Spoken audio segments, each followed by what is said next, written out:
সরকারকে সঠিক পথে আনতে আন্দোলনও করতে হতে পারে বলে মন্তব্য করেছেন বিএনপির স্থায়ী কমিটির সদস্য সালাউদ্দিন আহমেদ।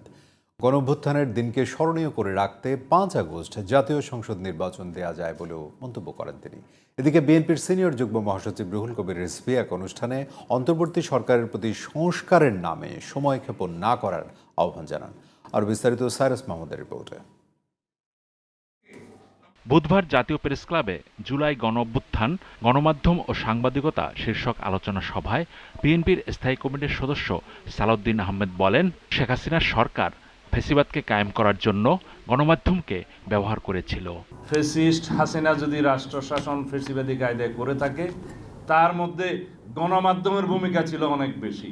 দল গঠন করে নির্বাচিত হবার জন্য যদি সরকারের সব শক্তিকে ব্যবহার করা হয়, তাহলে 5 আগস্টের আকাঙ্ক্ষা ব্যাহত হবে বলেও মন্তব্য করেন তিনি।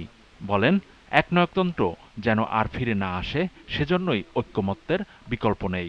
জাতীয় সংসদ নির্বাচনের জন্য আমাদের দলের পক্ষ থেকে বলেছি জুলাই আগস্ট হচ্ছে একটি যৌক্তিক সময়।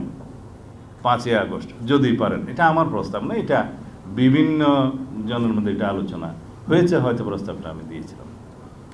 এখন বিষয় আসে যে এই সময়ের ভিতরে নির্বাচন হলে কারো কারো রাজনৈতিক দল গঠন করে নির্বাচনে অংশগ্রহণ করা হয়তো একটু কষ্টকর হতে পারে, আমরা জানি।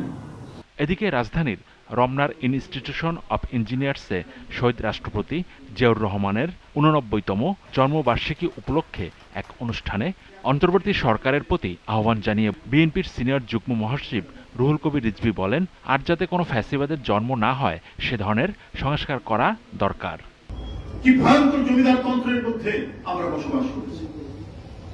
আবার এখন শুনি উনি নাকি একটি দেশ থেকে মাঝে মাঝে বাংলাদেশের কর্মসূচি ঘোষণা কত কিছু করে। আর জেলখানায় যে কদিন ধরা পড়েছে, এখন এক দরবেশ আছেন, উনি মাঝে মাঝেই ঝাড়ফুঁক দিচ্ছেন, জেলখানা থেকে ঝাড়ফুঁক। নিশ্চয়ই কারাগারের মধ্যে তাদেরকে নানা ধরনের এমন সুযোগ সুবিধা দেওয়া হচ্ছে, তারা সেটা ব্যবহার করে অত্যন্ত স্বতঃস্ফূর্ত আছে। কিন্তু আমরা নিপীড়িত নির্যাতিত থাকতে হয়েছে।